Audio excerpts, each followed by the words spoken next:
Marley was dead to begin with. There is no doubt whatever about that.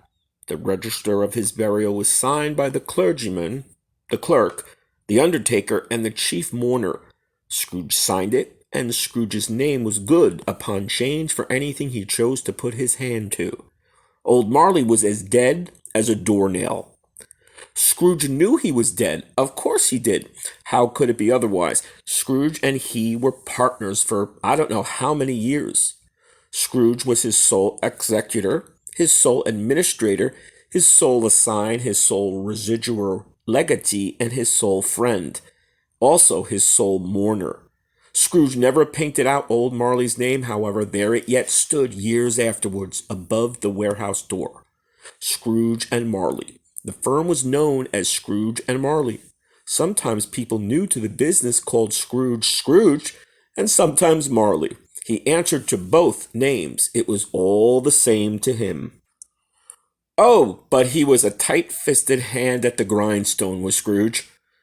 A squeezing, wrenching, grasping, scraping, clutching, covetous old sinner.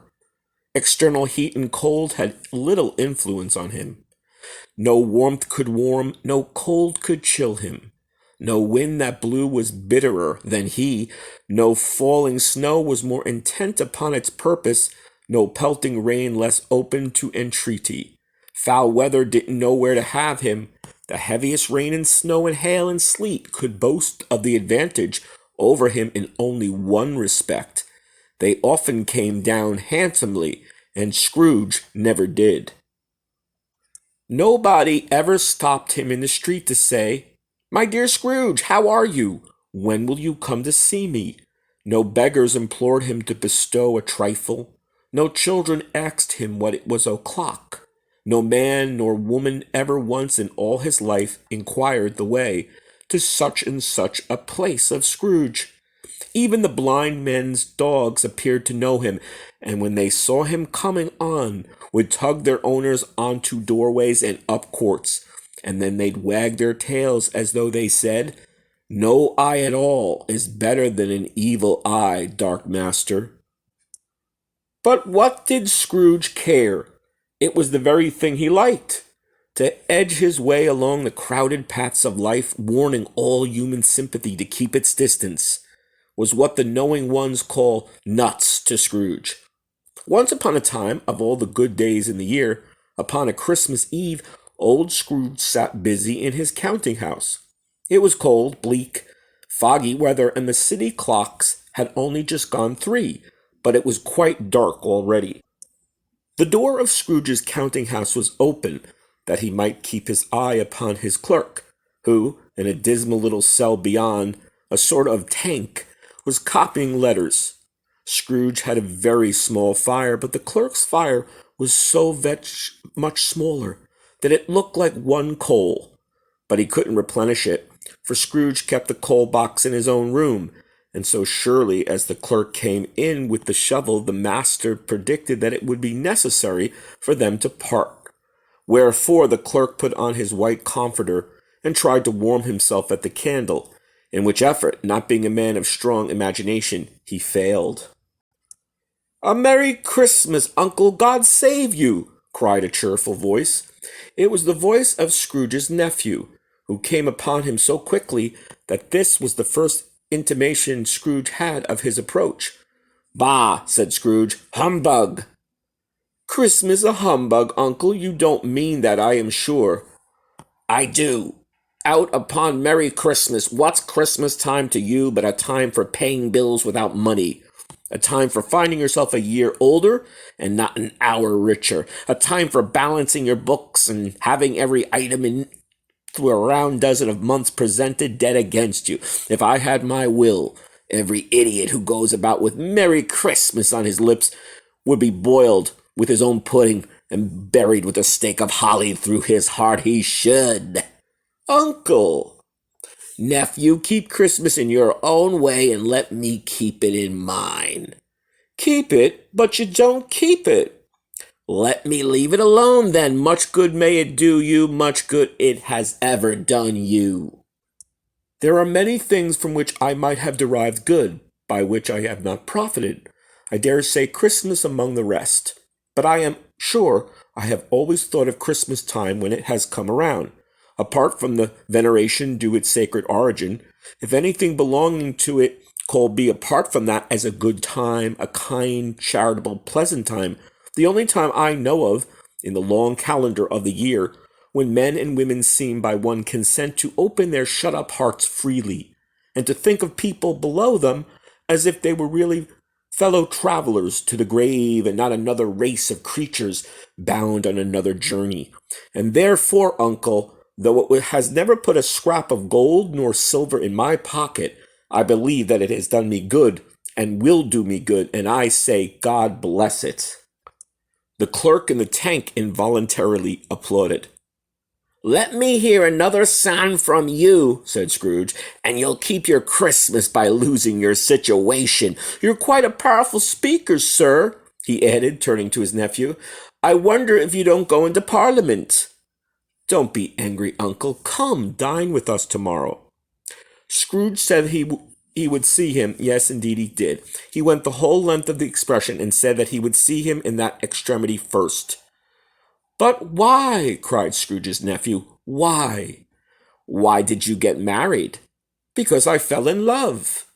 Because you fell in love, growled Scrooge, as if that were the only thing in the world more ridiculous than a Merry Christmas. Good afternoon. Nay, uncle, but you never came to see me before it happened. Why give it a reason for not coming now? Good afternoon. I want nothing from you. I ask nothing of you. Why cannot we be friends? Good afternoon. I am sorry with all my heart to find you so resolute. We never had any quarrel to which I have been a party, but I have made the trial in homage to Christmas, and I'll keep Christmas humored to the last. So a Merry Christmas, uncle. Good afternoon. And a Happy New Year. Good afternoon. His nephew left the room without an angry word. The clerk, in letting Scrooge's nephew out, had let two other people in. They were portly gentlemen, pleasant to behold, and now stood with their hats off in Scrooge's office. They had books and papers in their hands and bowed to him. Scrooge and Marley's, I believe, said one of the gentlemen. Have I the pleasure of addressing Mr. Scrooge or Mr. Marley? Mr. Marley has been dead these 7 years. He died 7 years ago this very night. At this festive season of the year, Mr. Scrooge, it is more than usually desirable that we should make a slight provision for the poor and destitute, who suffer greatly at the present time. Many thousands are in want of common necessities. Hundreds of thousands are in want of common comforts, sir. Are there no prisons? Plenty of prisons, but they are scarcely furnished Christian cheer of mind or body. A few of us are endeavoring to raise a fund to buy the poor some meat and drink and means of warmth. We chose this time because it is a time of all others, when want is keenly felt and abundance rejoices. What shall I put you down for? Nothing. You wish to be anonymous. I wish to be left alone. Since you ask me what I wish, gentlemen, that is my answer. I don't make merry at Christmas, and I can't afford to make the idle people merry. I will support prisons and the workhouses. They cost enough, and those who are badly off must go there. Many can't go there, and many more would rather die. If they would rather die, then they had better do it and decrease the surplus population. At length the hour of shutting down the counting-house arrived. With an ill will, Scrooge, dismounting from his stool, tacitly admitted the fact to the expectant clerk in the tank, who instantly snuffed his candle out and put on his hat. You'll want all day tomorrow, I suppose. If quite convenient, sir. It is not convenient, and it's not fair. If I was to stop £half-a-crown for it, you'd think yourself mightily ill-used, I'll be bound. Yes, sir. And yet you don't think me ill-used when I pay a day's wages for no work. It's only once a year, sir. A poor excuse for picking a man's pocket every 25th of December. But I suppose you must have the whole day. Be here all the earlier next morning." The clerk promised that he would, and Scrooge walked out with a growl. The office was closed in a twinkling, and the clerk, with the long ends of his white comforter dangling below his waist, went down a slide at the end of the lane of boys 20 times in honor of its being Christmas Eve, then ran home as hard as he could pelt to play at blind man's bluff. Scrooge took his melancholy dinner in his usual melancholy tavern, and having read all the newspapers and the rest of the evening with his banker's book, went home to bed. He lived in chambers which had once belonged to his deceased partner. They were a gloomy suite of rooms in a lowering pile of buildings up a yard. The building was old enough now and dreary enough for nobody lived in it but Scrooge, the other rooms being all let out as offices. Now, it is a fact that there was nothing at all particular about the knocker on the door of this house, except that it was very large, also that Scrooge had seen it night and morning during his whole residence in the place, that Scrooge had as little of what is called fancy about him as any man in the city of London. And yet Scrooge, having his key in the lock of the door, saw in the knocker, without its undergoing any intermediate process of change, not a knocker, but Marley's face. Marley's face with a dismal light about it like a bad lobster in a dark cellar. It was not angry or ferocious, but it looked at Scrooge as Marley used to look, with ghostly spectacles turned up upon its ghostly forehead. As Scrooge looked at this phenomena, it was a knocker again.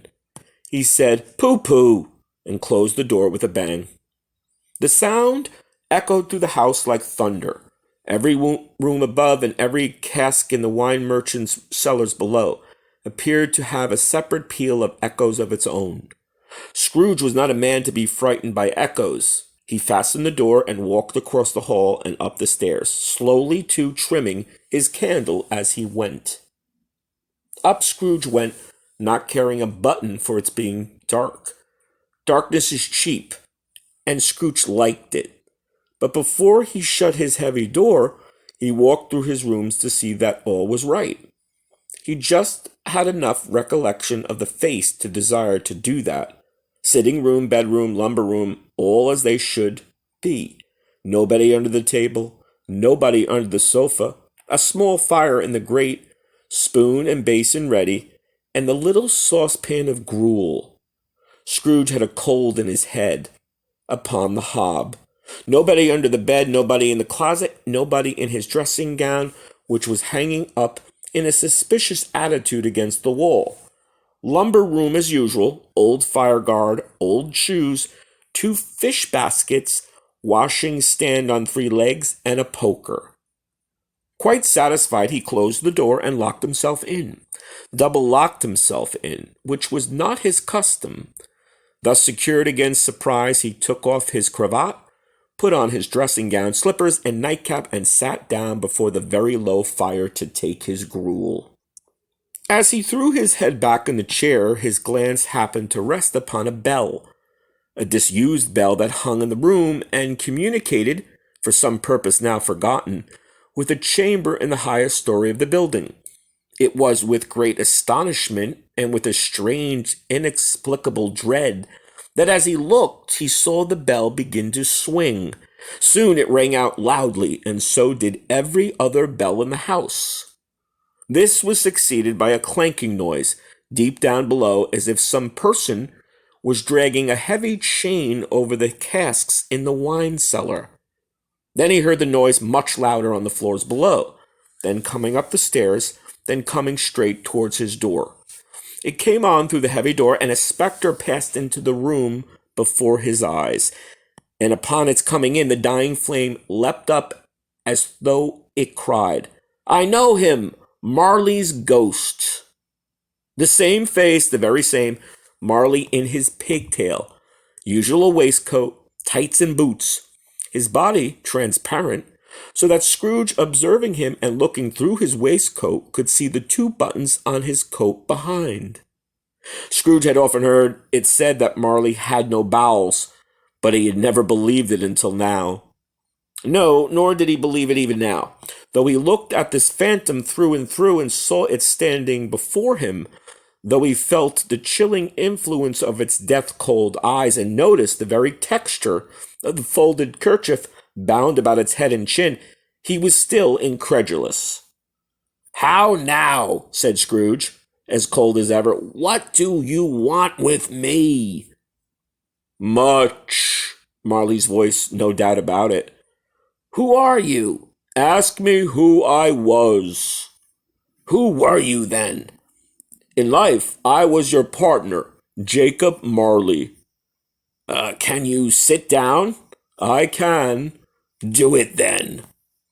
Scrooge asked the question because he didn't know whether a ghost so transparent might find himself in a condition to take a chair, and felt that, in the event of it being impossible, it might involve the necessity of an embarrassing explanation.